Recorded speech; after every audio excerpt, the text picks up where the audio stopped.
Hello everyone. मेरा नाम है मारूफ इम्तियाज और आप मेरे साथ देख रहे हैं एचएपी का कंप्लीट रिवीजन एक ही वीडियो में। अगर आप भी कुछ ऐसे वीडियो की तलाश में हैं जिसमें ह्यूमन एनाटॉमी और फिजियोलॉजी के सारे क्वेश्चन डिस्कस हो जाए और वो भी एक ही वीडियो में, ठीक है, तो ये वीडियो आपके लिए ही है। आप बिल्कुल सही वीडियो पे हैं। ये एचएपी बहुत ही इजी सब्जेक्ट है, कम से कम इसमें तो बैक ना आए, ठीक है। इतनी मेहनत तो हमने की ही रखी है कि इसमें बैक ना आए। और साथ ही साथ इसमें वो सारे क्वेश्चन भी डिस्कस करेंगे जो प्रीवियस ईयर में बार बार पूछे गए हैं, ठीक है, रिपीटेड क्वेश्चन। तो ये वीडियो बहुत ही इंफॉर्मेटिव होने वाली है और आपके लिए ही है। तो हो सकता है थोड़ा सा वीडियो ये बड़ी हो जाए, लेकिन आपके लिए बहुत बेनिफिशियल है, तो आप इसको लास्ट तक जरूर देखें, ठीक है। तो चलिए वीडियो को बिना देर किए हम लोग स्टार्ट करते हैं, ठीक है। तो जो सबसे पहला क्वेश्चन पहले यूनिट का जो सबसे बार पूछा गया है वो देखेंगे सिलेबस के अकॉर्डिंग। पूरे सिलेबस पॉइंट करेंगे, उसमें कोई भी एक्स्ट्रा चीज हमने ऐड नहीं करनी है, ठीक है। तो सबसे पहले हम लोग देखेंगे कि सबसे ज्यादा पूछे जाने वाला सवाल है structure and function of plasma membrane. जो हमारा सेल मेम्ब्रेन है, ट्रांसपोर्ट एक्रॉस सेल मेम्ब्रेन, ये वाला जो पोर्शन है ये सबसे ज्यादा पूछा गया है, पहला वाला। ये 10-10 नंबर के सवाल में पूछा गया है, ठीक है। तो हम लोग समझेंगे कि ये होता क्या, प्लाज्मा मेम्ब्रेन का सबसे पहले हम लोग स्ट्रक्चर देखेंगे और साथ ही साथ उसका फंक्शन भी देखेंगे, ठीक है। तो देखेंगे, सबसे पहले समझेंगे प्लाज्मा मेम्ब्रेन, ठीक है। देखिए प्लाज्मा मेम्ब्रेन का जो हमारा कुछ स्ट्रक्चर होता है, ऐसा होता है, ठीक है। ये जनरली जो है प्लाज्मा मेम्ब्रेन का हमने क्या है, फॉस्फोलिपिड बाइलेयर लेयर है। क्या है? Phospholipid, phospholipid bilayer. कई कई बार जो है बाई लेयर, कई बार जो है आपको सिर्फ क्या मिलेगा, लिपिड बाइलेयर लेयर है। तो लिपिड बाइलेयर भी बोलिए या फिर फॉस्फोलिपिड बाइलेयर बोलिए, सही है। देखिए लिपिड बाइलेयर इसलिए है ताकि आपको हम समझा दें, इस चीज को समझिएगा कि जैसे कि इसको हम लोग बोर्ड पे समझ लेते हैं। जैसे कि यहाँ पर ये हमारा क्या है, प्लाज्मा मेम्ब्रेन, ठीक है। क्या है? बाइलेयर है, ठीक है। ऊपर भी और नीचे भी। ये क्या है सर? ये जो है हेड है और ये क्या है, टेल। एक लिपिड का, ठीक है। और ये लिपिड ऊपर की तरफ भी है और नीचे की तरफ भी है। ये दोनों लेयर है, इसलिए क्या बोल दिया गया, बाई लेयर। क्लियर है? तो बाई लेयर क्यों बोला गया, समझ में आया? तो फॉस्फोलिपिड बाई लेयर है और इसके बीच में होता है प्रोटीन, ठीक है। इसको बोलते हैं इंट्रिंसिक प्रोटीन, जो अंदर की तरफ धसा होता है उसको क्या बोलेंगे, इंट्रिंसिक।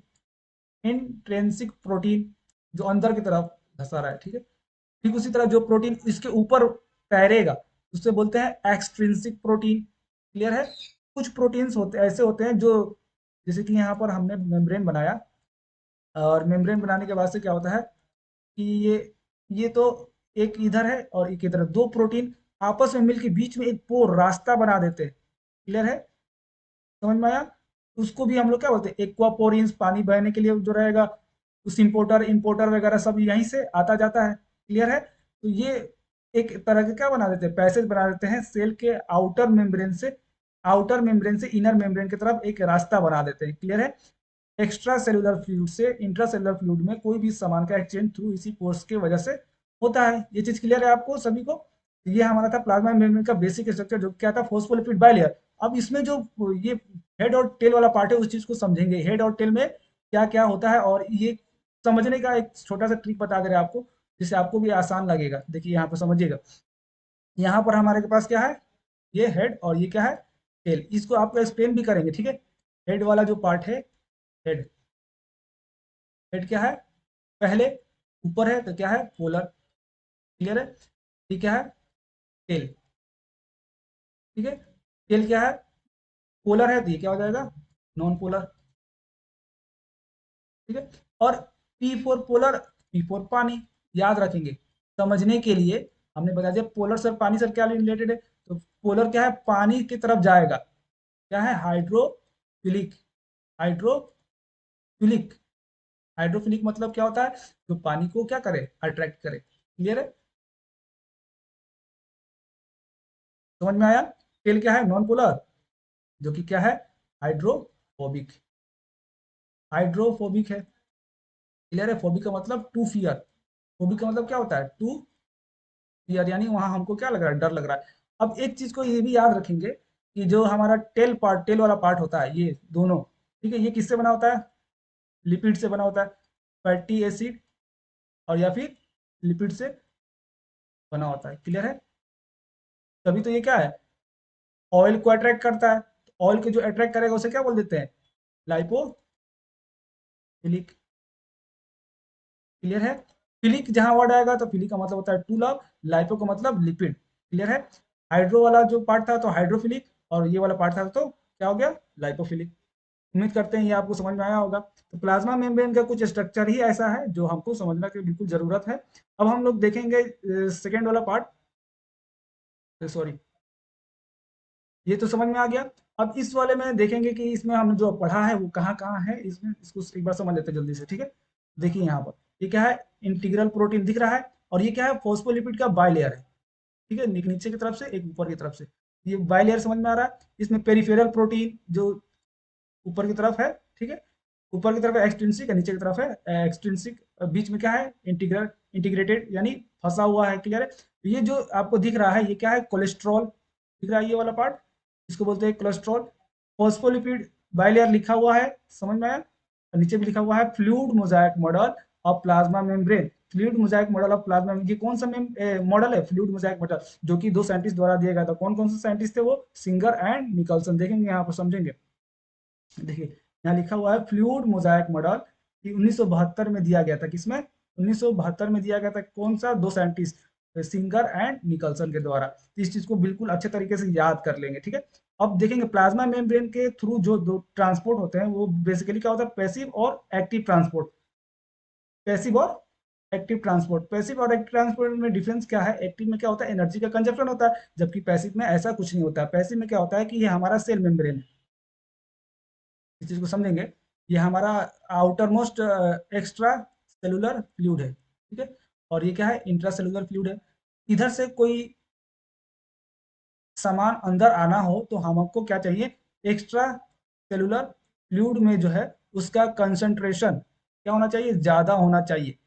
ज्यादा है तो ज्यादा से ऑटोमेटिक किस में चला जाएगा, कम वाले में चला जाएगा। तो ये एक्स्ट्रा सेलुलर फ्लूइड से में अगर किसी भी सब्सटेंस का कंसंट्रेशन ज्यादा है तो किसी भी एनर्जी का रिक्वायरमेंट नहीं होता, और वो डायरेक्ट कहाँ चला जाता है, सेल के अंदर चला जाता है। देखिए मेनी मॉलिक्यूल्स, देखिए यहाँ पे पढ़ेंगे समझेंगे, लिखा हुआ है many molecules can move briefly across the membrane without any requirement of energy, and this is called passive transport।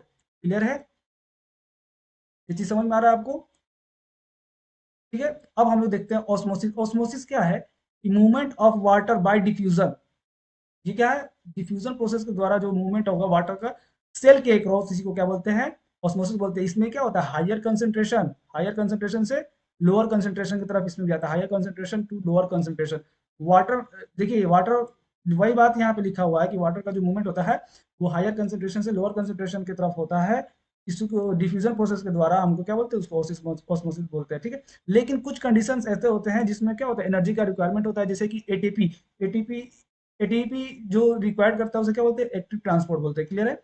Active transport में होता यह है कि आपको जो भी मेम्ब्रेन है उसका बाहर में जो एक्स्ट्रा सेलुलर फ्लूइड है जो भी, उसमें कंसंट्रेशन उसका क्या है, पहले से ही कम है, लेकिन हमको उसको कहाँ चाहिए, सेल के अंदर चाहिए। सेल के अंदर चाहिए तो हमको क्या, एनर्जी का रिक्वायरमेंट लगेगा। तो ये क्या है, एटीपी का कंजप्शन हो गया। एटीपी का मतलब एडिनोसिन ट्राइफॉस्फेट। क्लियर है? उम्मीद करते हैं ये स्ट्रक्चर ऑफ प्लाज्मा मेम्ब्रेन आपको समझ में आया होगा और एक्टिव और पैसिव ट्रांसपोर्ट समझ में आया होगा। क्लियर है? अब हम लोग बढ़ते हैं नेक्स्ट सवाल की तरफ। ठीक है, देखिए सवाल तो बहुत है, जैसे कि देखिए यहाँ पर, ठीक है, ये हमने अभी पढ़ा structure and function of plasma membrane. अब देखिए यहाँ पर ये वाला पार्ट देख लेते हैं। ठीक है, physiology of skeletal muscles contraction. Skeletal muscle जो होता है हमारा वो कैसे कंट्रैक्ट करता है, इस चीज को समझेंगे। इस चीज को समझने के पहले हम लोग actin, myosin, A band, I band, Z band, A band क्या होता है वो थोड़ा सा समझेंगे, ज्यादा नहीं। इस चीज को समझने के लिए एक फिगर देखते हैं सबसे पहले हम लोग। देखिए यहाँ पर, देखिए यहाँ पर इस फिगर से आपको सारा चीज क्लियर हो जाएगा कि एक्टिन फिलामेंट, सबसे पहले हम समझते हैं क्या होता है एक्टिन फिलामेंट। देखिए आपको चीजों को समझने के लिए हमने इसको इसे डिजाइन किया है कि आपको चीजों को समझ में आए। देखिए हमारा जो मसल्स होता है उसमें दो फिलामेंट होते हैं। पहला क्या होता है एक्टिन फिलामेंट, दूसरा क्या होता है मायोसिन फिलामेंट। एक्टिन और मायोसिन, एक्टिन को बोलते हैं थिन फिलामेंट, क्या बोलते हैं थिन, और मायोसिन को बोलते हैं थिक। क्लियर है? एक्टिन और मायोसिन क्या होता है थिन और थिक फिलामेंट होता है। क्लियर है? अब देखिए यहाँ पर हम लोग को समझना है कि ए बैंड, आई बैंड और जो है ये क्या होता है। सर एक्टिन मतलब थिन फिलामेंट होता है और मायोसिन मतलब थिक फिलामेंट जो कि मसल्स का पार्ट है। आपको सिर्फ ये इतना रट लेना है, याद कर लेना, नहीं याद है तो भी याद कर लेना, ठीक है। अब देखिए यहाँ पे जेड लाइन हमको दिख रहा है, जेड लाइन। ये जेड लाइन क्या है? जेड लाइन क्या होता है, एक सार्कोमियर से दूसरे सार्कोमियर का जो डिस्टेंस होता है उसे क्या बोलती है, जेड लाइन। दिख रहा है? समझ में आया? एच बैंड, सर ये वाला पोर्शन क्या है और ये वाला पोर्शन क्या है, ठीक है। इस चीज को समझेंगे हम लोग पढ़ेंगे। जेड लाइन, जेड लाइन उसको हम लोग क्या बोलते हैं, जेड डिस्क भी बोलते हैं, ठीक है। और जेड लाइन का मतलब ये हो गया कि एक सार्कोमेयर से लेकर के दूसरे सार्कोमेयर तक का जो डिस्टेंस होता है उसे क्या बोल दिएगा हम लोग, जेड लाइन बोलते हैं, ठीक है। एच जोन, एच जोन दिख रहा है आपको? एच जोन क्या है, मायोसिन फिलामेंट। इसमें ये सिर्फ क्या है, मायोसिन फिलामेंट है। ये क्या है हमारा, मायोसिन फिलामेंट। मायोसिन फिलामेंट इसमें क्या होता है, मायोसिन फिलामेंट। और ये क्या है हमारा, मायोसिन फिलामेंट, और ये क्या है हमारा, एक्टिन फिलामेंट। ये वाला पार्ट, ये वाला पार्ट एक्टिन और मायोसिन। अभी हमने बताया एक्टिन मायोसिन, तो वो यहाँ पर जो फिगर के जरिए आपको समझ में आ रहा होगा कि एक्टिन और मायोसिन फिलामेंट क्या क्या होता है। एक बार फिर से समझ लेंगे। ये जो हमारा ये वाला पार्ट है, ये वाला पार्ट, ये वाला पार्ट यहाँ से लेकर के यहाँ तक, यहाँ से लेकर के यहाँ तक, ये क्या है, मायोसिन फिलामेंट, ठीक है। और ये वाला पार्ट, ये वाला पार्ट दिख रहा है, ये वाला पार्ट और ये वाला पार्ट, ठीक है। ये क्या है, मायोसिन है, तो ये क्या है, एक्टिन फिलामेंट, ठीक है। एक्टिन मायोसिन फिलामेंट कैसे अरेंज होता है वो चीज समझ में आया। अब देखेंगे यहाँ पर ये जो है ए बैंड, ए बैंड यहाँ से लेकर के यहाँ तक का डिस्टेंस को क्या बोल दिया गया, ए बैंड। ऊपर की तरफ लिखा हुआ है कि नहीं लिखा हुआ है, ए बैंड। ये आप फिगर जनरली बना करके रट जाएंगे, ऐसा रटेंगे कि भूले नहीं, ठीक है। अब हम लोग इसका कंस्ट्रक्शन जब देखेंगे तो समझेंगे। अब आप ही बताइए फिगर देख करके हमने क्या क्या अभी पढ़ा और क्या क्या यहाँ पर लिखा हुआ है। अब कोई पूछेगा जेड लाइन क्या है, तो एक सार्कोमेयर से दूसरे सार्कोमेयर का जो डिस्टेंस होता है उसे क्या बोलते हैं, सार्कोमेयर, यानी मसल्स को ही सार्कोप्लाज्म बोलते हैं ना हम लोग। तो वो सार्कोमेयर, एक सार्कोमेयर से दूसरे सार्कोमेयर का डिस्टेंस को क्या बोल दिया, जेड लाइन बोल दिया गया। क्लियर है?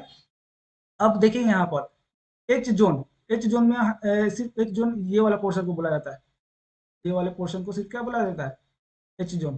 देखिए यहाँ पर एच जोन में, एच जोन में हमें सिर्फ और सिर्फ क्या दिखाई दे रहा है, ये वाला पोर्शन में हमें क्या दिखाई दे रहा है, मायोसिन। यही तो दिखाई दे रहा है ना। ये एक जोन ऐसा जोन को बोलते हैं जिसमें सिर्फ और सिर्फ मायोसिन दिखाई दे। उसी तरह आई जोन, आई बैंड को ऐसा बोलते हैं जिसमें सिर्फ और सिर्फ एक्टिन दिखाई देगा। एक्टिन यहाँ से लेकर के यहाँ तक है, यहाँ से लेकर के यहाँ तक, लेकिन आई बैंड में, आई बैंड यानी ये वाला पोर्शन में, ठीक है, ये वाला पोर्शन में आपको सिर्फ क्या दिखाई दे रहा है, एक्टिन ही तो दिखाई दे रहा है ना। यहाँ पर सिर्फ और सिर्फ एक्टिन दिखाई दे रहा है। क्लियर है? आई बैंड ऐसे बैंड को बोलते हैं जहाँ पर एक्टिन दिखाई देता है। और साथ ही साथ ये याद कर लेंगे कि ए बैंड, ए बैंड में कोई भी तरह का कॉन्ट्रेक्शन नहीं होता है। ए बैंड में कोई भी तरह का कॉन्ट्रैक्शन नहीं होता है, वो सेम रहता है कॉन्ट्रैक्ट स्टेट में भी और रिलैक्स स्टेट में भी। देखिए ए बैंड का जो डिस्टेंस है यहाँ पर और यहाँ पर और नीचे वाले में, तीनों वाले में सेम है, कभी भी कोई इसमें चेंज नहीं आया। तो ए बैंड जो है थ्रू आउट द कंट्रैक्शन क्या रहता है, सेम रहता है। क्लियर है? ये रिलैक्स स्टेज में है और ये कंट्रैक्ट स्टेज में, रिलैक्स यानी बिल्कुल फैला हुआ है, कंट्रैक्टिंग मतलब अब सिकुड़ रहा है, कंट्रैक्ट मतलब मैक्सिमम कंट्रैक्शन उसमें हो चुका है। तो देखिए ये जो बना है, मतलब कि ये एक के ऊपर जो स्लाइडिंग फिलामेंट थ्योरी है, तो ये हम लोग बेसिकली क्या पढ़ रहे हैं, sliding filament theory, sliding sliding filament theory of muscles contraction. देखिए यहाँ पर लिखा हुआ सबके नीचे, sliding filament theory of muscles contraction. Clear है? ये हम लोग पढ़ रहे हैं sliding filament theory of muscle contraction, जिसमें हम लोग ने देखा कि कैसे एक मसल्स के ऊपर दूसरा मसल्स का कंट्रैक्शन होता है। उम्मीद करते हैं आपको समझ में आया होगा। आपको जेड लाइन, एच लाइन और आई बैंड, ए बैंड अच्छे से समझ में आया होगा। क्लियर है? ये चीजें आप अगर लिख देंगे एग्जाम में और फिगर बना देंगे, इतना कुछ लिख देंगे, तो आपको हम डेफिनेटली गारंटी दे रहे हैं, आपको पूरे के पूरे नंबर मिलेंगे। अगर 7 नंबर का सवाल है तो 6 नंबर तो मिलेगा ही, अगर 10 नंबर का सवाल है तो आपको 8 नंबर तो मिलेगा ही मिलेगा कंफर्म। ठीक है? अब इसमें एक चीज छूट गया, इसमें क्या करना है, आपको कैल्शियम आयन का रोल भी तो लिखना है। ठीक है? अगर आपको ये फिगर समझ में आ रही है तो देखिए, सबसे पहले इसमें समझेंगे। सबसे पहले मसल्स में जो कंट्रेक्शन होता है उसके लिए क्या होता है, आपको न्यूरल सिग्नल भेजता है। ठीक है?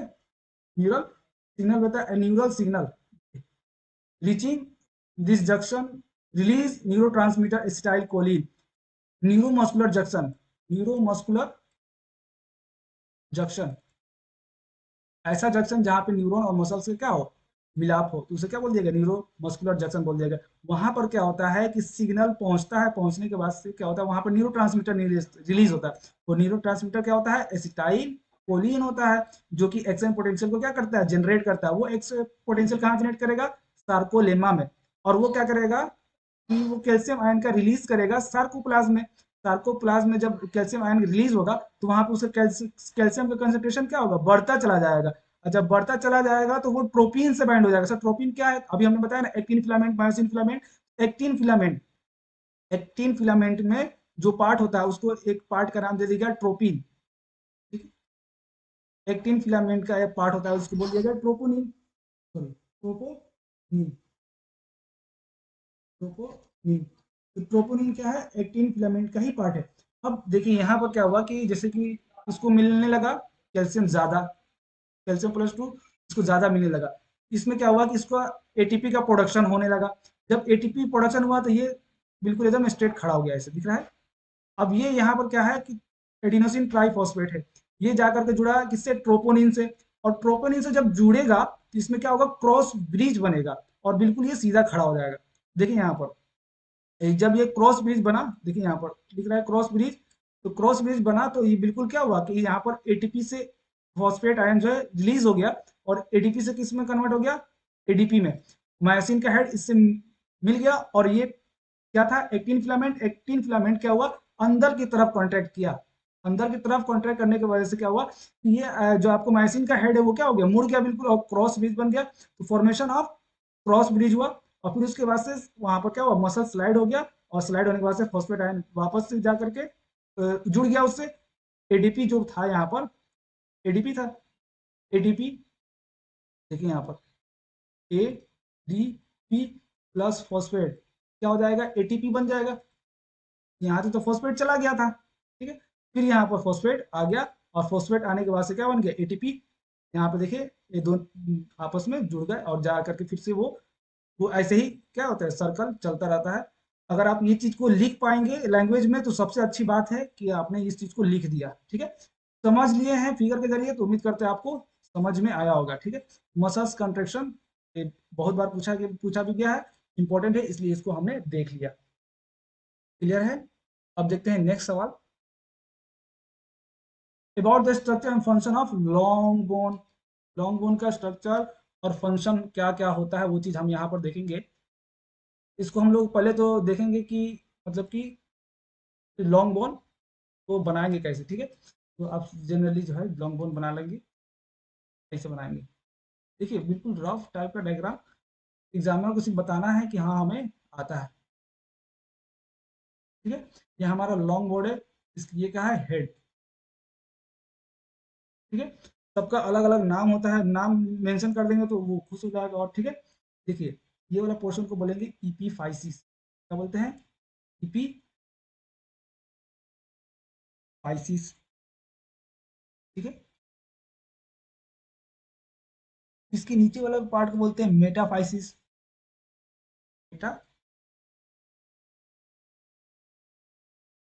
मेटाफाइसिस। और ये वाला पोर्शन को बोलते हैं हम लोग डायाफाइसिस। क्या बोलते हैं,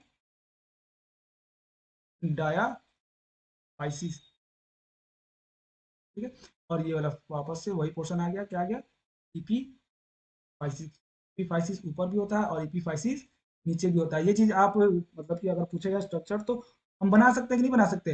अब देखिए यहाँ पर ये जो है, ये हेड ऑफ ह्यूमर है। ह्यूमर या फिर फीमर, जो भी लॉन्ग बोन है आपके शरीर में, दो ही होते हैं। तो दोनों का हेड जो होता है वो क्या होता है, कहीं जुड़ता है, तो उसको बोलते हैं आर्टिकुलेटिंग सरफेस।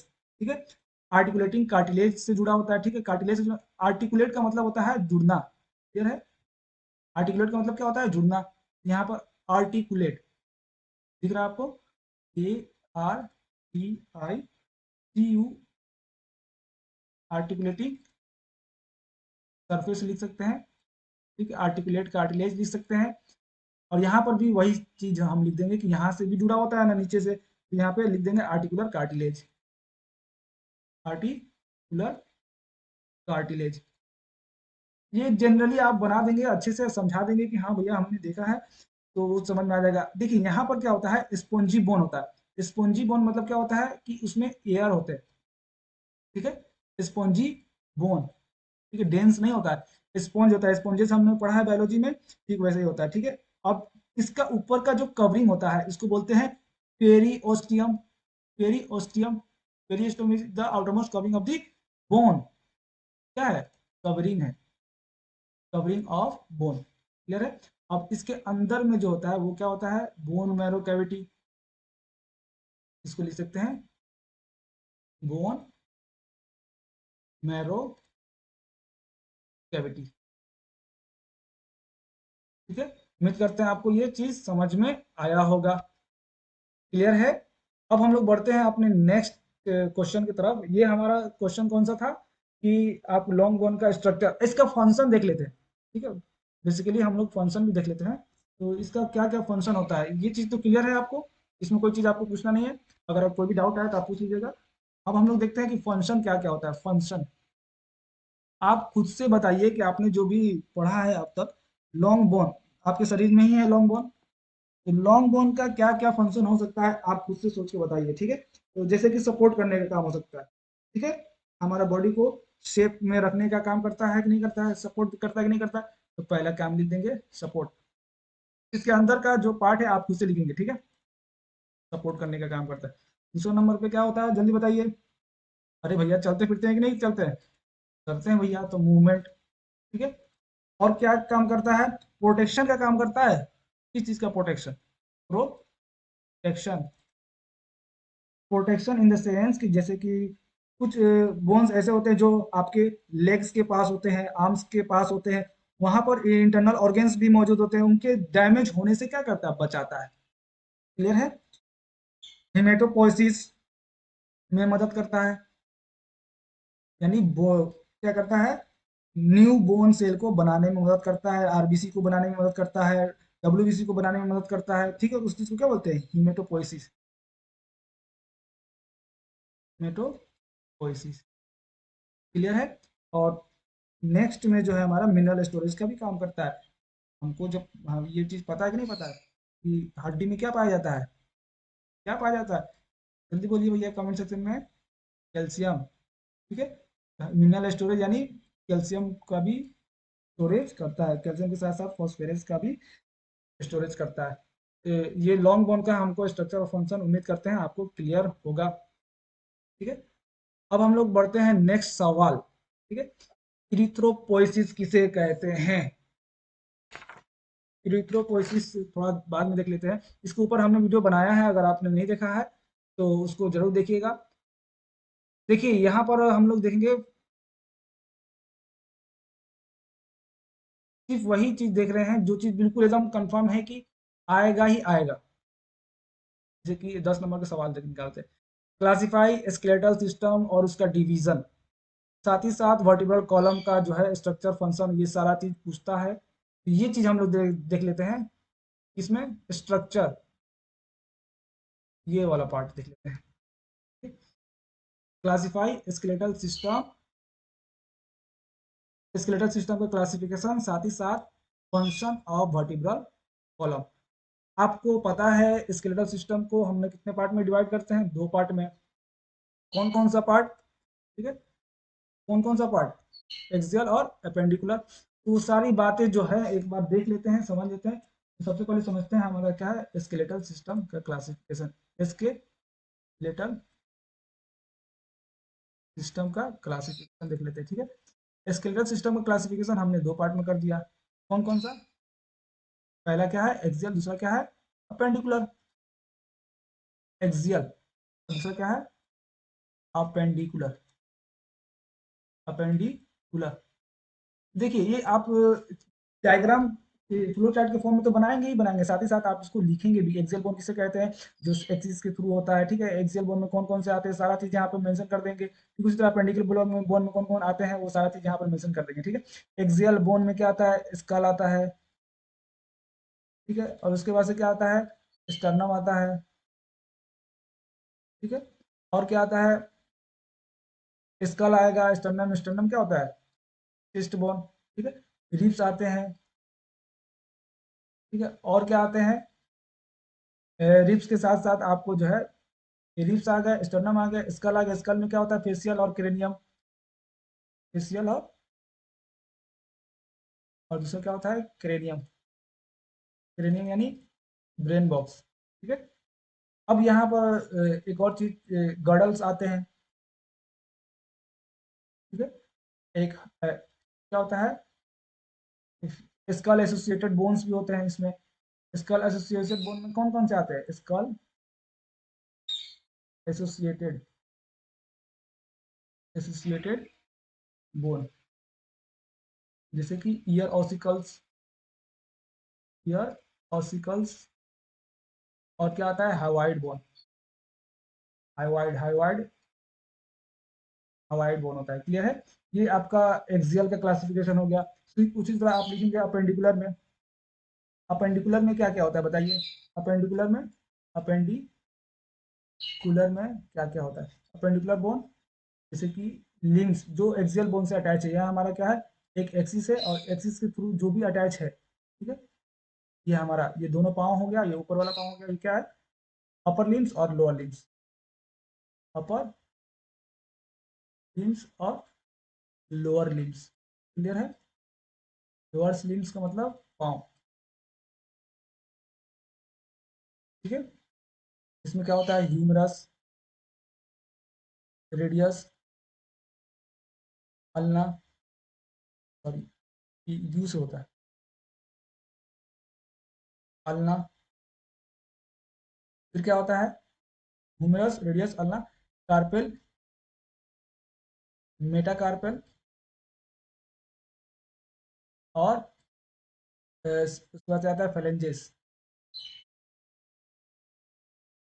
ये टोटल कितने होते हैं? 60। हम लोग दो में बात कर रहे हैं। 2 × 30 यानी एक में कितने होते हैं? 30 होते हैं। एक में 30 कैसे होता है उस चीज को समझ लेंगे। जैसे कि हमारा ह्यूमरस क्या है? एक। रेडियस क्या है? एक। अल्ना क्या है? एक। कार्पेल और मेटाकार्पेल।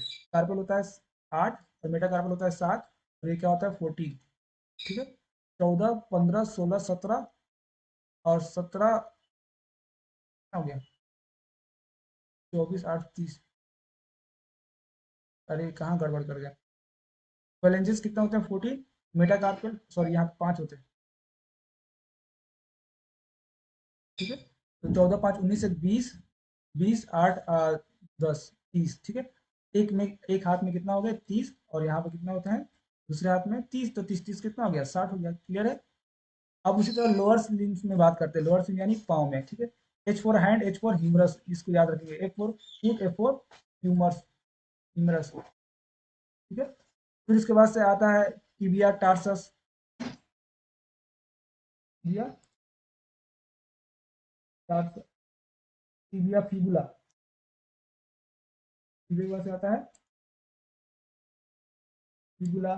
फिर उसके बाद से आता है पटीला, पटेला।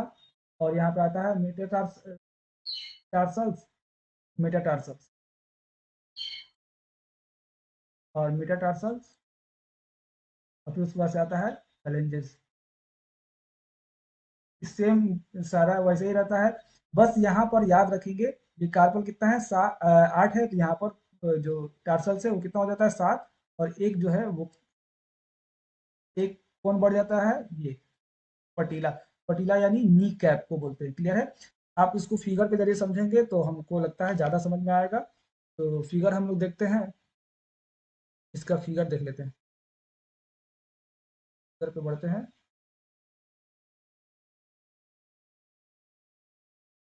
चलिए इसी में ये तो हमारा फेशियल बोन है। फेशियल बोन में आपको जैसे कि क्या होता है कि हाँ, ठीक है,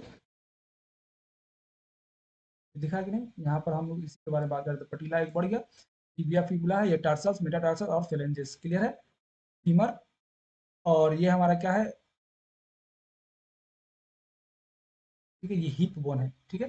हिप बोन में तीन पार्ट होता है, इलियम, स्चियम और प्यूबिस। ये कौन सा गडल वाला पार्ट में आ जाता है। एक्सियल पार्ट का जो गडल है, उसमें कौन सा ये गडल गडल है, पेल्विक गडल।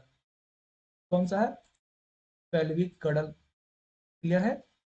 अब देखेंगे यहाँ पर ये अपर लिम्स है। अपर लिम्स में क्या होता है कि देखिए अभी हमने बताया, H for hand, H for humerus, radius, ulna, carpal, metacarpal, phalanges, सबके नंबर याद कर लेंगे, ठीक है।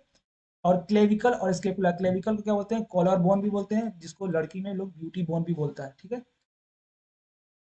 इसको लिखेंगे आप लोग, ब्यूटी बोन, ठीक है। वो एग्जामिनर ऐसे ही जानता है कि जो आप रियल लाइफ से रिलेट कर पा रहे हैं कि नहीं। स्केपुला क्या होता है, पीछे की तरफ जो ट्रायंगुलर फ्लैट बोन ये वाला दिख रहा है ना, पीछे की तरफ, क्या है, ट्रायंगुलर फ्लैट बोन। ये जो क्लेविकल और स्केपुला ये दोनों किस में आते हैं, ये आपका आता है पेक्टोरल गडल, पेक्टोरल गडल। पेक्टोरल गडल यानी अपर जो गडल होता है, जो कंधे के पास होता है, उसे क्या बोलते हैं, पेक्टोरल गडल बोलते हैं, क्लियर है। ये चीज हमको उम्मीद करते हैं कि आपको समझ में आया होगा, स्केलेटल सिस्टम। अब ये देखिए रिब्स, रिब्स में इसको समझेंगे। अपर ऊपर से लेकर के साथ जो होता है उसको बोलते हैं ट्रू रिब्स। क्यों बोलते हैं ट्रू रिब्स, जो आगे की तरफ क्या है, सब के सब किससे, स्टर्नम से अटैच है। ये क्या है, स्टर्नम, ये वाला पार्ट क्या है, स्टर्नम यानी चेस्ट बोन। दिख रहा है यहाँ पर स्टर्नम, स्टर्नम का मतलब चेस्ट बोन। और ये रिब्स एक से लेकर सात तक इसको बोलते हैं ट्रू रिब्स, और आठ से लेकर के दस तक क्या बोल दिया, फॉल्स रिब। क्यों बोला फॉल्स रिब, देखिए यहाँ पर ये चीज मतलब कि फॉल्स रिब तो पूरा होता है यहाँ से लेकर के यहाँ तक का। जब हम लोग स्टैंडर्ड बुक खोलेंगे रोजन विल्सन वाला, तो उसमें आपको ये पूरे का पूरा 5 पेयर लिखा होगा। 5 पेयर क्या होता है, फॉल्स रिप होता है। लेकिन यहाँ पर ये चीज मेंशन किया हुआ है कि फॉल्स रिप तो है, लेकिन फॉल्स रिप में भी दो कैटेगरी है। एक ऐसा कैटेगरी है, देखिए यहाँ पर लिखा वर्टिब्रो कॉन्डल, वर्टिब्रो कॉन्ड्रल, पीछे वर्टिब्रल कॉलम से अटैच है, और आगे किससे अटैच है, यहाँ पे कार्टिलेज से अटैच है, ठीक है। तो वर्टिब्रो कॉन्ड्रल, ठीक है, ये फॉल्स रिप में ही आ गया। कौन कौन सा, आठवां, नौवां, दसवां, 11 और 12 तैर रहा होता है पीछे, इससे अटैच है वर्टिब्रल कॉलम से, लेकिन आगे कहीं भी अटैच नहीं है। इसे क्या बोल दिया गया, फ्लोटिंग रिब्स, क्लियर है। तो ये चीज आपको रिब्स में भी क्लियर हो गया होगा। अब देखिए आगे बढ़ते हैं हम लोग। ये क्या है हमारा, वर्टिब्रल कॉलम, क्या है, वर्टिब्रल कॉलम। वर्टिब्रल कॉलम में देखिए यहाँ पर ये, जैसे कि वर्टिब्रल कॉलम जो हमारे रीढ़ की हड्डी है, ठीक है, ये वाली, दिख रहा है कि नहीं दिख रहा, उसमें जो पार्ट है उसी चीज को हम लोग पढ़े, सर्वाइकल गर्दन में पाया जाता है। कितने होते हैं, 7, थोरेसिक कितने होते हैं, 12, लंबर कितने होते हैं, 5, सैक्रम और कॉक्सिक्स, क्लियर है।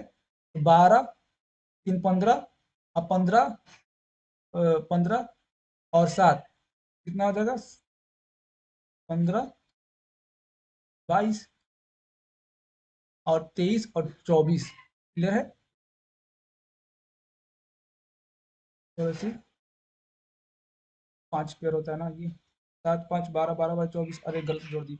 ये कितना जोड़ा है हम लोग, 5, नंबर कितना होता है, 5, 5 लिखे हैं लेकिन हमने 3 पढ़ा। तो 12, 7, 5, 12, 12, 12, 24 और 24, 25 और 26, ये सैक्रम कॉक्सिक्स। बचपन में क्या होता है, अलग अलग होते हैं, जैसे बड़े हो जाते हैं बच्चे तो आपस में क्या हो जाता है, फ्यूज हो जाते हैं, क्लियर है। ये चीज समझ में आया होगा, स्केलेटल सिस्टम का क्लासिफिकेशन, ये इंपॉर्टेंट है, ये आएगा, इसीलिए हमने इसको क्या किया, डिस्कस कर लिया। अब ये फेशियल बोन है, फेशियल बोन में आपको याद करिए, याद करिए, याद करिए भैया, ये बहुत ही इंपॉर्टेंट है, आपको हमेशा याद रखना पड़ेगा इसको, ठीक है। फेशियल बोन में देखिए यहाँ पर फ्रंटल, पैराइटल, टेम्पोरल, ओसिपिटल, आसान है, एक बार आप देखेंगे याद हो जाएगा। इसका भी वीडियो हमने बना रखा है। फ्रंटल, पैराइटल, फ्रंटल यानी आगे वाला माथा जो आपका हेड है, पैराइटल उसके पीछे वाला, ठीक है, टेम्पोरल उसके कान के जस्ट ऊपर वाला, ठीक है, ओसिपिटल पीछे वाला जो लोब होता है, उसे क्या बोलते हैं, पेटल, क्लियर है।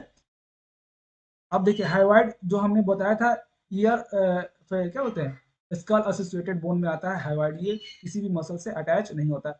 मैंडिबल है, ये फेशियल में आता है, ठीक है। वो तो ये वाला पार्ट जो frontal parietal temporal occipital, sphenoid और इथेमोइड, स्पेनोइड बोन और इथेमोइड बोन, ये सब किस में आता था, क्रेनियम वाले पार्ट में, क्रेनियम, क्रेनियम यानी ब्रेन बॉक्स, क्लियर है। लेकिन अगर फेशियल का बात करते हैं, फेशियल में क्या आएगा, lacrimal bone, nasal bone, zygomatic, maxilla, mandible, inferior nasal concha, इसके अंदर पाया जाता है, इसमें होता है वूमर भी होता है, वूमर, पेलेटिन भी होता है।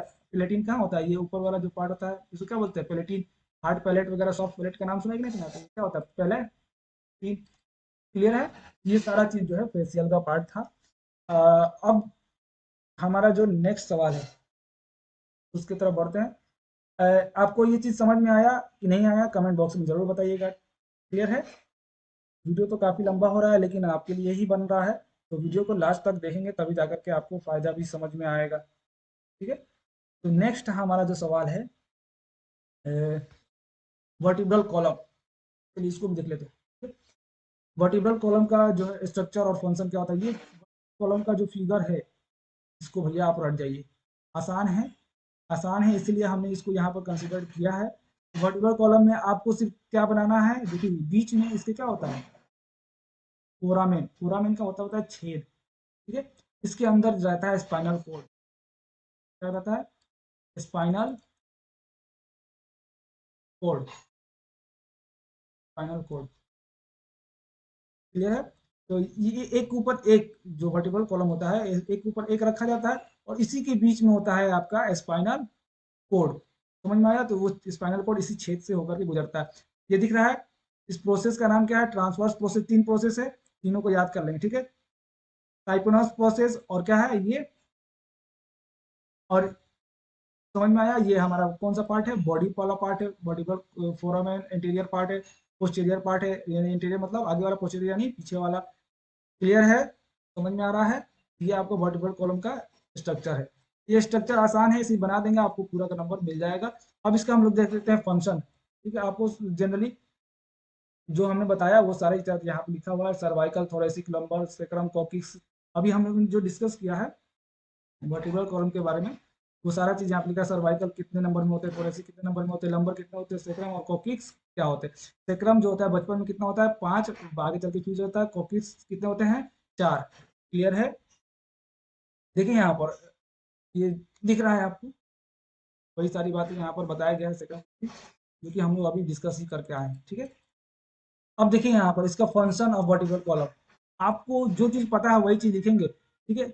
Erect body portion, body portion को सीधा रखने में मदद करता है, ठीक है।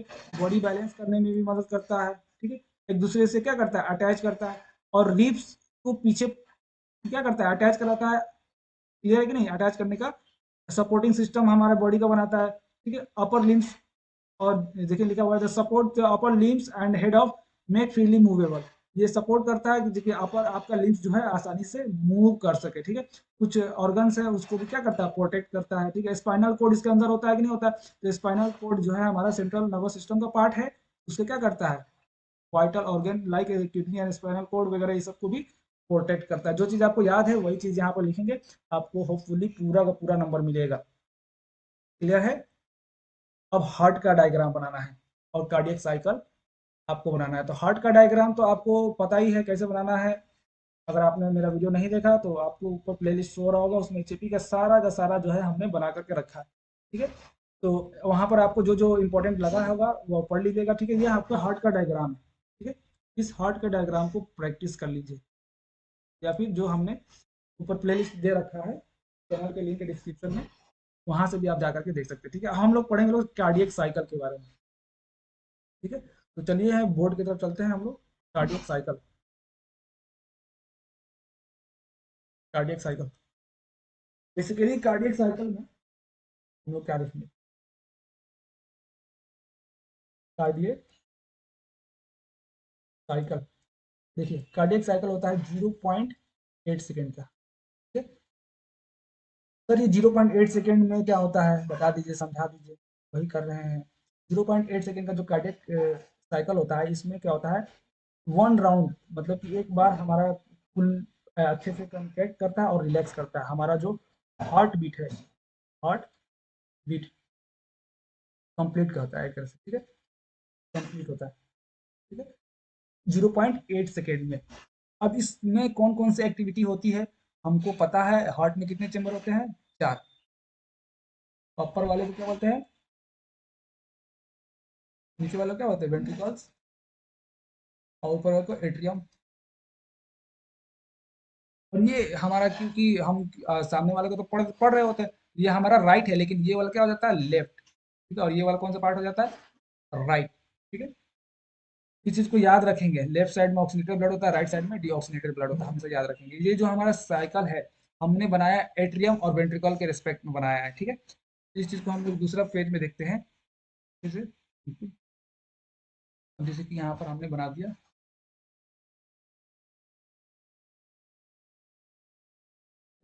ये वेंट्रिकल के लिए है और ये एट्रियम के लिए, ठीक है। यहाँ से हमने एक स्टार्ट किया 2.8 सेकेंड का, ठीक है। यहाँ पर आप लोग बिल्कुल एकदम अच्छे से बना लीजिएगा, ताकि बिल्कुल भी खराब ना हो। यहाँ से हमने स्टार्ट किया, जैसे कि यहाँ से 0.8 सेकेंड यहाँ पर आगे कंप्लीट हो रहा है। यहाँ पर 0.1, 0.2 सेकेंड, 0.3 सेकेंड, 0.4 सेकेंड, 0.5, 0.6 और 0.7 और 0.8 सेकेंड। ये चीज़ बन गया। ये वाला पार्ट जो है हमने वेंट्रिकल के लिए बनाया, ये वाला एट्रियम के लिए बनाया। जब स्टार्ट होता है, मान के चलिए एक हमने पोजीशन रेफरेंस मान लिया, जब वहां से स्टार्ट होता है तो 1 सेकेंड के लिए, 0.1 सेकेंड के लिए एट्रियम का क्या एक्टिविटी रहता है? ये क्या करता है? कॉन्ट्रैक्ट, कॉन्ट्रैक्ट, कॉन्ट्रैक्ट यानी सिस्टोल। तो ये वाला पार्ट को क्या बोल देगा? Atrial systole. क्या बोलेंगे? एट्रियल सिस्टोल, क्योंकि एट्रियम में हो रहा है ना। और फिर ये बचा 0.7 सेकेंड, यहाँ से लेकर के यहाँ तक, ये क्या करता है? डायस्टोल। क्या करता है?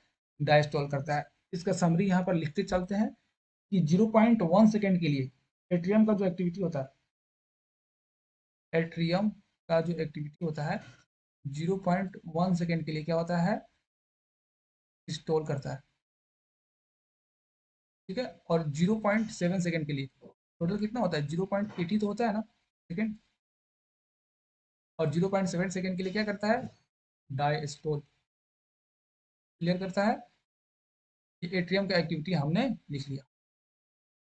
अब हम लोग देखते हैं ये 0.1, ये चीज समझ में आया एट्रियम का। अब वेंट्रिकल का क्या सिस्टम रहता है? वेंट्रिकल 0.1 सेकेंड तक तो कुछ नहीं करता है, और यहाँ से लेकर के यानी 0.1 से लेकर के 0.4 तक कितना हुआ? 3 सेकेंड हुआ ना। ये 1 second, 2 second, 0.1 second, 0.2 second, 0.3 second, तो 0.3 सेकेंड तक क्या करता है? ये भी क्या करता है? सिस्टोल करता है। ये क्या करता है? सिस्टोल, ठीक है। तो यहाँ पर लिख लेंगे क्या? वेंट्रिकल, वेंट्रिकल, वेंट्रिकल में ELE, ठीक है। वेंट्रिकल का जो 0.2 से लेकर के 0.45 तक, यानी 0.3 सेकेंड के लिए, फिर यहाँ से यहाँ तक का कितना टाइम ड्यूरेशन होगा? आप ही बताइए। 0.2 से लेकर 0.3 सेकेंड का ही तो होगा ना, ठीक है। इस समय क्या करता है वो? सिस्टोल, ठीक है। तो यहाँ पर याद रख लेंगे, ठीक है। अब यहाँ पर सिस्टोल हो गया। सिस्टोल का मतलब है उसको बोल सकते हैं निचोड़ रहा है, ठीक है। डाइस्टोल, डायस्टोल यानी फैल रहा है, ठीक है। अब 0.6 से लेकर के 0.1 तक, ठीक है, कितना हो गया? 0.5 सेकेंड। तब कैसे? इस चीज को समझ लीजिए आप ऐसे कि यहाँ से यहाँ तक का तो ये चीज क्या कर रहा था? स्टोर कर रहा था। अब यहाँ से 1, 2, 3, 4, 5, यानी 0.5 सेकेंड तक ये क्या कर रहा है? डाइस्टोल कर रहा है। कौन कर रहा है डाइस्टोल? वेंट्रिकल। समझ में आया? यहाँ पर देखेंगे वेंट्रिकल जो है आपका 0.5 सेकेंड के लिए क्या कर रहा है? डाइस्टोल कर रहा है। क्लियर है? तो ये वेंट्रिकल का आप अलग से भी बना सकते हैं, एट्रियम का अलग से बना सकते हैं, और दोनों का एक साथ बना करके भी दिखा सकते हैं एग्जामिनर को।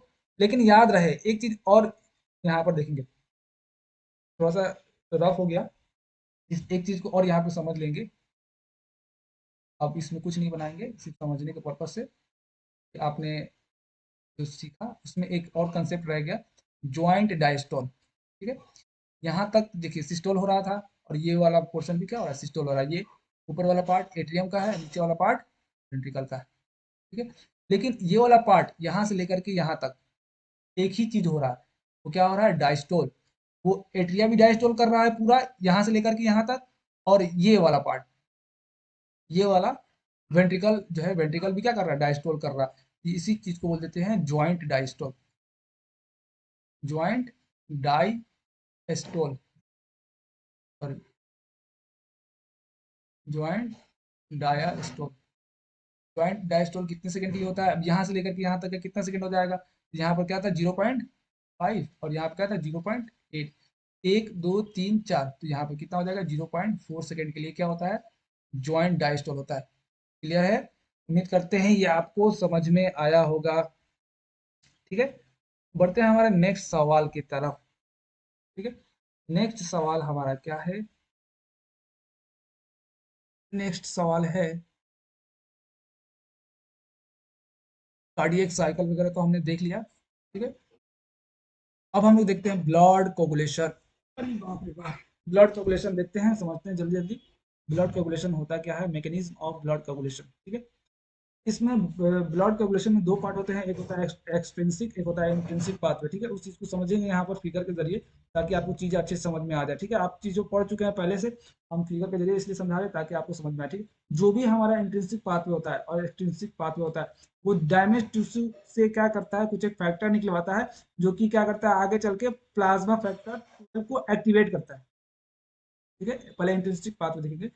ये 12 को एक्टिवेट करता है किसमें, 12A में, बाय द हेल्प ऑफ 11। ठीक है, पहले क्या करता है, इनएक्टिव एंजाइम होता है उसको एक्टिवेशन कर देते हैं। ठीक है, फिर वही 12 वाला पार्ट, 12 जो एक्टिवेट हुआ, एक्टिवेटेड फैक्टर 12A, वो किसको एक्टिवेट करेगा, 11 को, किसमें 11A में। क्लियर है, वही 11 वाला जाएगा कैल्शियम आयन के साथ मिल करके किसको एक्टिवेट करेगा, 9 वाले को। क्लियर है, ये सारा एक दूसरे से रिलेटेड है।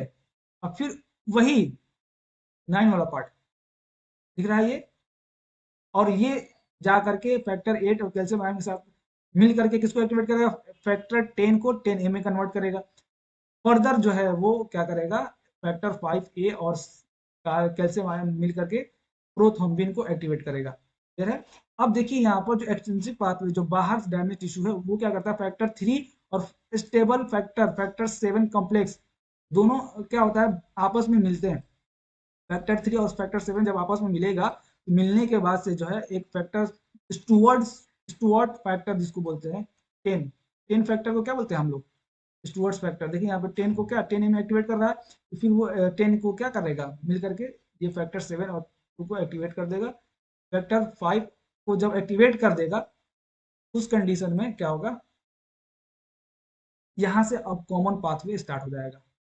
क्या हो जाएगा, कॉमन पाथवे। अब देखिए लास्ट में हमको क्या करना है, क्लॉट बनाना होता है।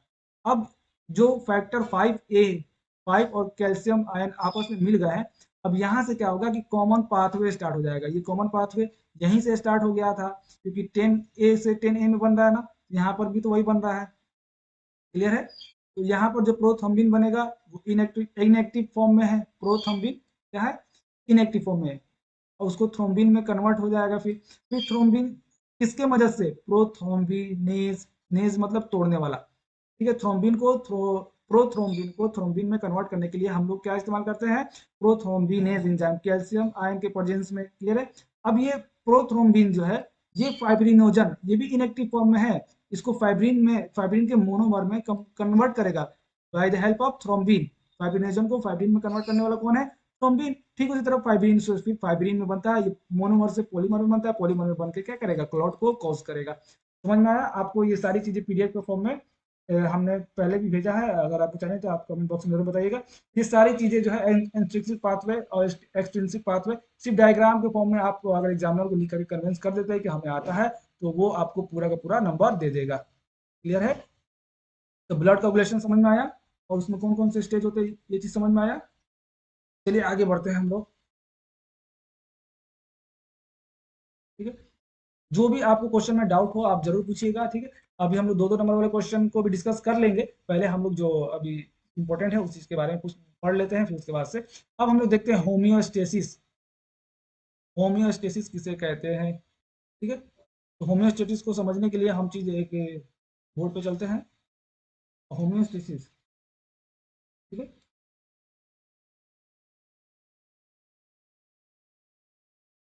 होम्योस्टेसिस,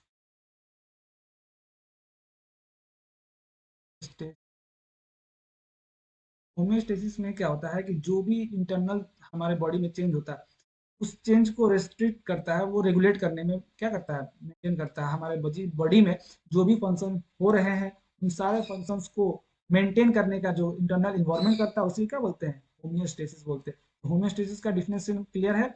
अगर कोई भी सब्सटेंस जो है उसका दो मैकेनिज्म होता है, एक पॉजिटिव फीडबैक मैकेनिज्म, एक होता है negative feedback mechanism. Positive feedback mechanism कब काम करता है? जब किसी भी हार्मोन की या फिर कोई भी ऐसा सब्सटेंस जो हमारे शरीर में क्या हो गया, कमी हो गया है, जो उसका प्रोडक्शन क्या हो गया, कम हो गया है, तो वहां पर क्या होगा, पॉजिटिव फीडबैक मैकेनिज्म आएगा और उस चीज को क्या करेगा, बढ़ा देगा। समझ में आया? कोई भी ऐसा हार्मोन, कोई भी ऐसा प्रोटीन, एंजाइम वगैरह हमारे शरीर में क्या हो रहा है, बहुत ज्यादा बन रहा है, जिसकी वजह से क्या हो रहा है हमको। ठीक है, तो जो भी हार्मोन ज्यादा हो गया हमारे शरीर में, ठीक है, उसको निगेटिव फीडबैक मैकेनिज्म से हम उसको क्या कर देते हैं, कम कर देते हैं। क्लियर है? होम्योस्टेसिस में लिख देंगे कि हमारे जो भी बॉडी में इंटरनल चेंजेस वगैरह होते हैं, उस चीज को रेगुलेट करने में कौन मदद करता है, होम्योस्टेसिस करता है। क्लियर है? अब जो होम्योस्टेसिस के साथ जो ज्यादातर सवाल पूछता है वो ये पूछता है, होम्योस्टेसिस बताइए और साथ ही साथ आप ये बताइए कि मैकेनिज्म ऑफ ब्लड कोगुलेशन क्या होता है।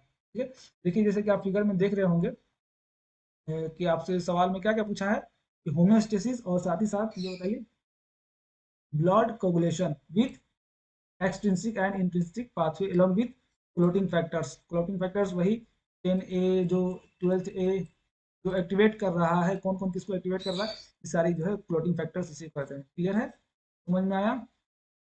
आप चीजों को जब तक याद नहीं करेंगे तब तक नहीं समझ में आएगा। हाँ, आई की डायग्राम, ठीक है, एक बार फिर से बता रहे हैं, आई का डायग्राम और इसका जो फंक्शन वगैरह हमने डिस्कस कर रखा है, आपको प्लेलिस्ट में मिल जाएगा, जा करके आप आसानी से वहां से देख सकते हैं। क्लियर है? तो discuss about anatomy and physiology of I with diagram, एक बार फिर से देख लेते हैं इस चीज को, कि ताकि आपको चीजों को समझ में आए कि हमने देखा है। देखिए, ये बिल्कुल सिंपल सा डायग्राम है आई का। ठीक है, इससे इजी डायग्राम अभी तक हमको नहीं मिला, और ये बहुत ही अच्छा डायग्राम है। ठीक है, विस्ट्रस चेम्बर, एक्वस चेम्बर, ठीक है, और ये लेयर वगैरह सारा चीज बना देंगे।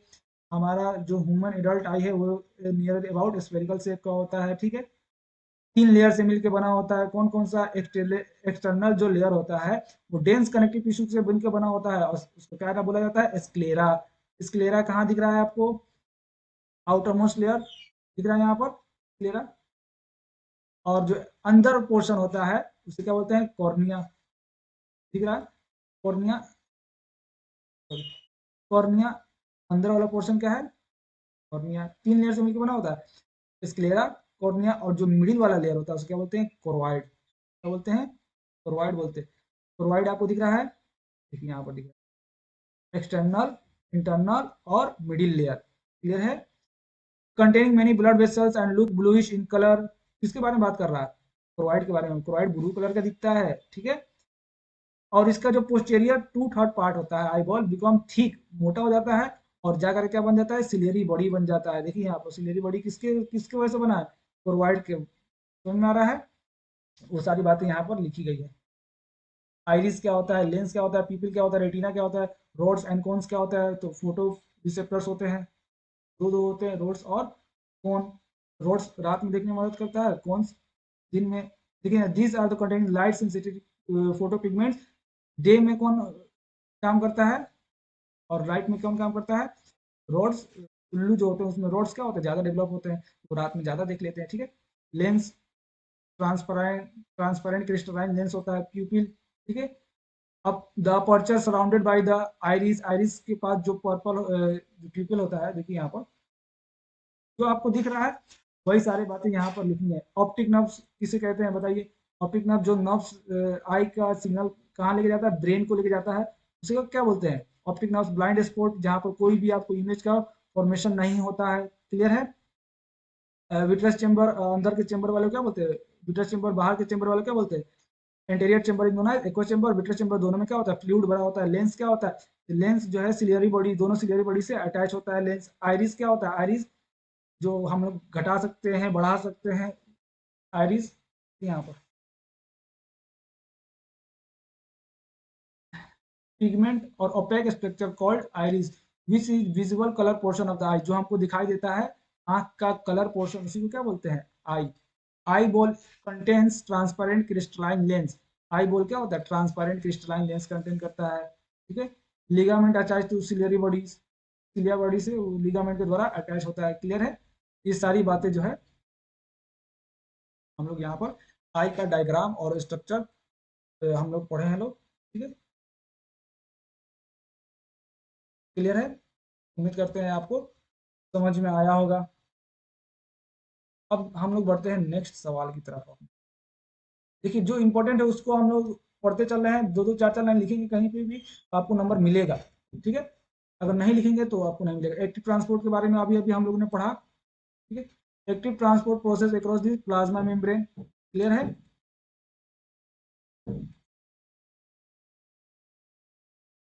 अब हम लोग देख लेते हैं थोड़ा सा synovial joints, classification of joints, classification of joint, short notes on synovial joints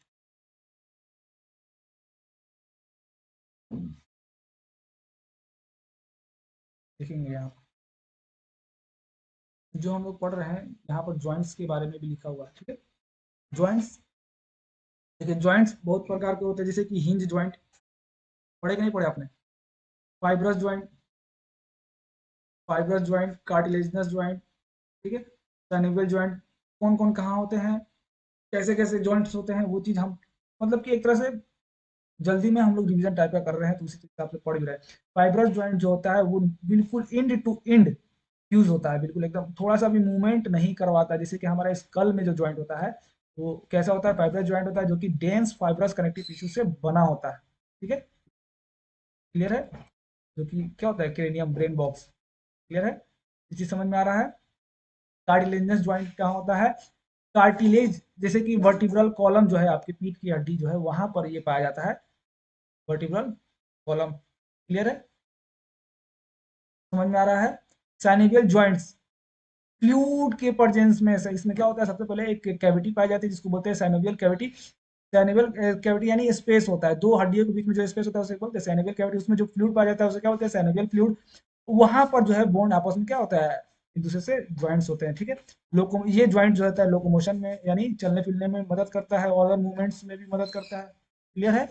और साथ ही साथ देखेंगे यहाँ पर ball and socket joint. Ball and socket joint कहाँ होता है? बॉल एंड सॉकेट ज्वाइंट, देखिए भैया बॉल एंड सॉकेट ज्वाइंट कहाँ होता है? ह्यूमरस यानी head of hand, and pectoral girdle, pectoral girdle और ह्यूमरस के पास जो ज्वाइंट होता है वो कैसे होता है? Ball and socket joint. और बॉल एंड सॉकेट के ज्वाइंट क्या होता है? जैसे कि ह्यूमरस और किसके पास? हिप बोन, हिप बोन के पास जो ज्वाइंट होता है वो कैसे होता है? बॉल एंड सॉकेट ज्वाइंट होता है। हिंज ज्वाइंट फेलेंजेस के बीच में, हाथ के बीच में जो आपके हाथ होते हैं, जो डिजिट्स होते हैं उसके बीच में जो ज्वाइंट होता है वो कैसा होता है? हिंज ज्वाइंट होता है, क्लियर है। और जो केहनी के बीच में होता है, जो पाँव के बीच में होता है वो कैसा होता है? नी ज्वाइंट, उसे क्या बोलते हैं? Hinge joint. Pivot joint, pivot joint किसे कहते हैं? एटलस और एक्सिस के बीच में, एटलस और एक्सिस क्या है देखेंगे यहाँ पर। एटलस और एक्सिस जो हमारा सर्वाइकल था, सर्वाइकल, सर्वाइकल किसमें पढ़े थे हम लोग? वर्टिब्रल कॉलम में, ठीक है। तो एक होता है एक्सिस, एक होता है एटलस, ठीक है, जो ऊपर वाला हड्डी था, ठीक है। एक होता है रिंग टाइप, एक होता है पॉइंटेड, ठीक है। तो पॉइंटेड वाले में रिंग वाला जाकर के अटैच हो जाता है, जाकर के ऐसे नीचे की तरफ बैठ जाता है, एक पॉइंटेड है और एक रिंग वाला जा करके जब उसमें अटैच होगा तो ये कैसे कैसे घूमेगा, इसे राउंड राउंड घूमेगा। ठीक है, जो आपका सर है वो इधर की तरफ घूमता है और इधर की तरफ घूमता है। यानी आप जैसे कह सकते हैं नो मूवमेंट। अगर आपको किसी को नो बोलना हो, नहीं बोलना हो, तो आप सर को 2 बार ऐसे ऐसे हिला देते हैं।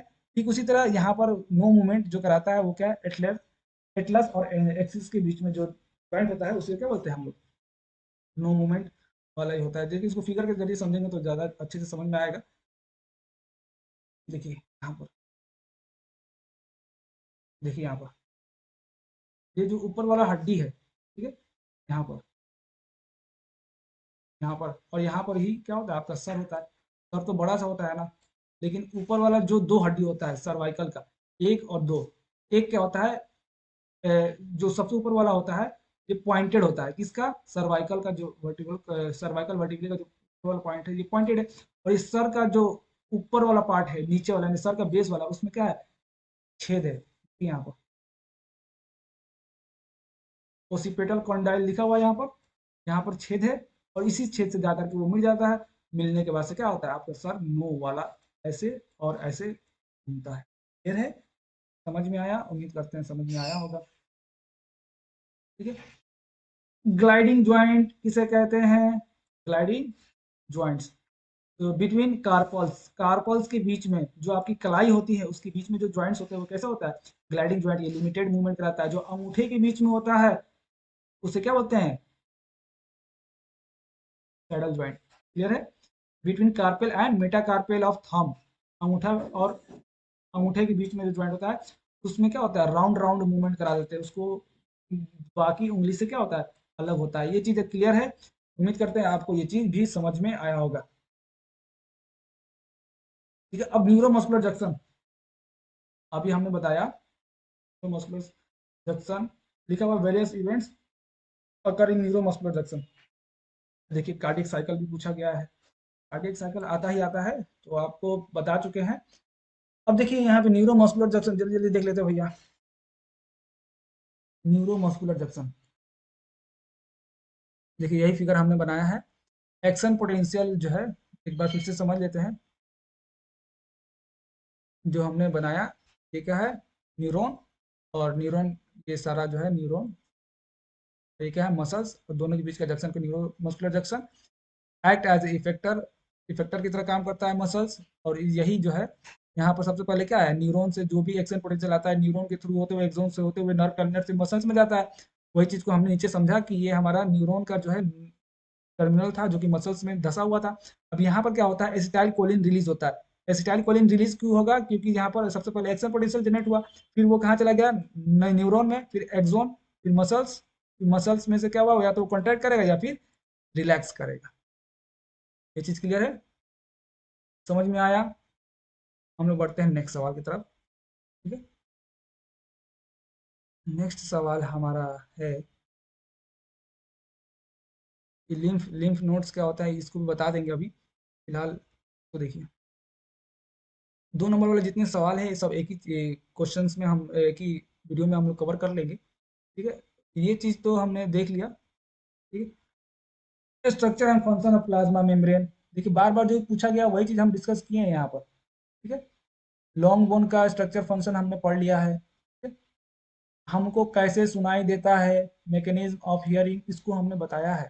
ठीक है, अगर आपने मेरा वीडियो नहीं देखा तो उस चीज़ को देखिएगा। ठीक है, notes on disorder on heart, heart से रिलेटेड जो बीमारी होते हैं कौन कौन से होते हैं, उसके बाद उसके ऊपर थोड़ा सा आपको क्या लिखना है, नोट्स लिखना है। इस चीज़ को देख लेते हैं। ठीक है, लिम्फ वाला भी देख लेते हैं पार्ट, ब्लड कोगुलेशन तो हम लोग देख ही लिया। ठीक है, तो डिसऑर्डर देख लेते हैं।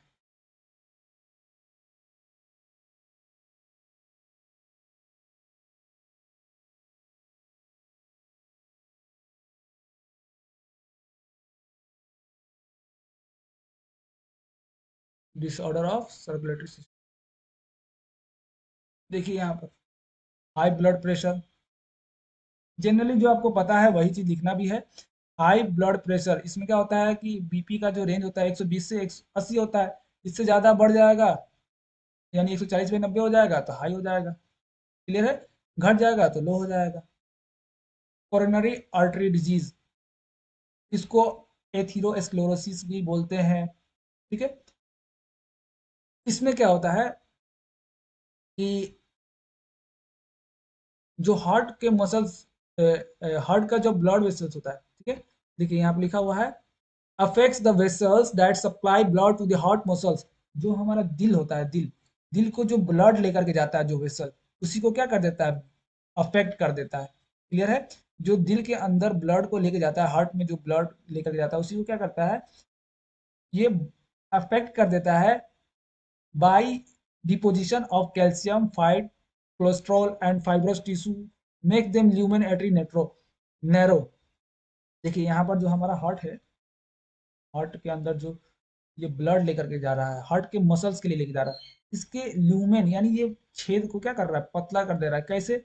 यहाँ पर अगल बगल आजू बाजू फैट कोलेस्ट्रॉल कैल्शियम ये सब क्या कर रहा है, डिपोजिशन करके ये क्या कर दे रहा है, इसके जो ब्लड वेसल का ल्यूमेन है उसको क्या कर दे रहा है, पतला कर दे रहा है बिल्कुल। जब पतला कर दे रहा है तो क्या ब्लड तेजी में जाएगा? नहीं जाएगा। क्लियर है? समझ में आया?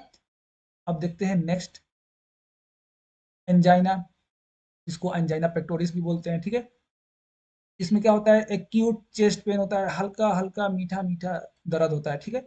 No enough oxygen reaches to the heart muscles, इसमें क्या होता है कि ज़्यादा ऑक्सीजन डिमांड जो है नहीं पहुंचता है हार्ट के मसल्स के मसल्स में, ठीक है। समझ में आया?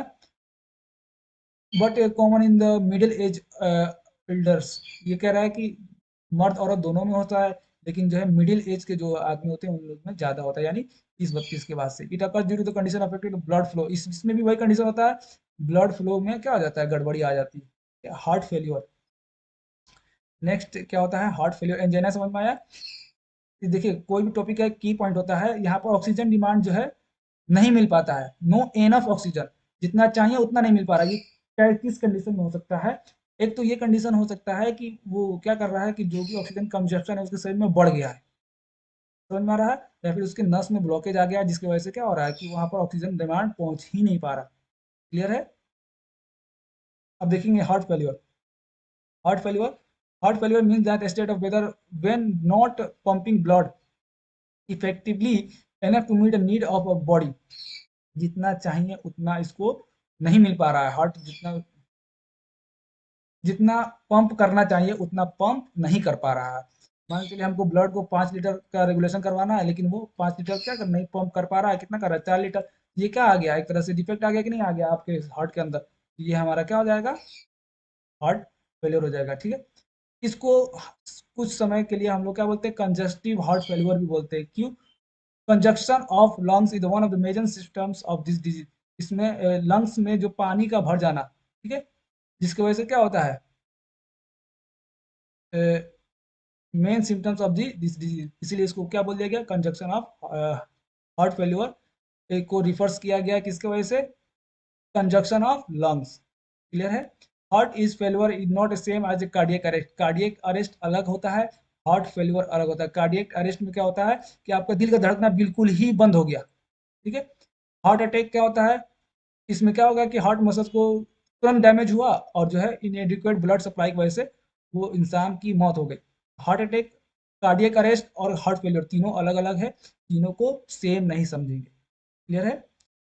उम्मीद करते हैं ये लेक्चर आपके लिए बहुत ही फायदेमंद हो, आपको समझ में भी आया होगा। अगर आप मेरे चैनल पर नए हैं तो चैनल को सब्सक्राइब करना ना भूलें। ये वीडियो तो काफ़ी लंबी हो गई, लेकिन आप लोग के लिए ही बनाए थे। वीडियो के लास्ट तक देखने के लिए बहुत बहुत धन्यवाद। फिर मिलते हैं एक और नेक्स्ट पार्ट में एचईपी का, जिसमें आपको सारा का सारा जो छूटा हुआ पोर्शन है वो सारा चीज़ हम कवर करा देंगे, ठीक है। Thank you for watching.